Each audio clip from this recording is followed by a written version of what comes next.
রাসূলুল্লাহ সাল্লাল্লাহু আলাইহি ওয়াসাল্লাম বলেন, ইসলাম তিনটি জিনিসের উপর ভিত্তি করে গড়া হয়েছে: আল্লাহর ইবাদত করা ও কেবল তারই কোনো সঙ্গী না রাখা, সালাত প্রতিষ্ঠা করা এবং জাকাত দেওয়া। বুখারী ও মুসলিম। ব্যাখ্যা: এই হাদিসটি আমাদের জীবনের সবচেয়ে গুরুত্বপূর্ণ ভিত্তি সম্পর্কে জানায়।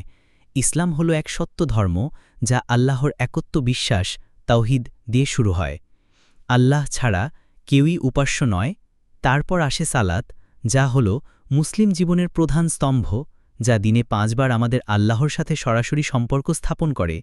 এটা আমাদের দৈনন্দিন জীবনকে সুশৃঙ্খল করে। এরপর আসে জাকাত, যা হল দরিদ্র ও মজলুমদের প্রতি আমাদের সহানুভূতি ও সামাজিক দায়িত্বের প্রমাণ। জাকাত দিয়ে আমরা সমাজে সমতার পথ সুগম করি। এই তিনটি স্তম্ভ না থাকলে ইসলাম পূর্ণ হয় না।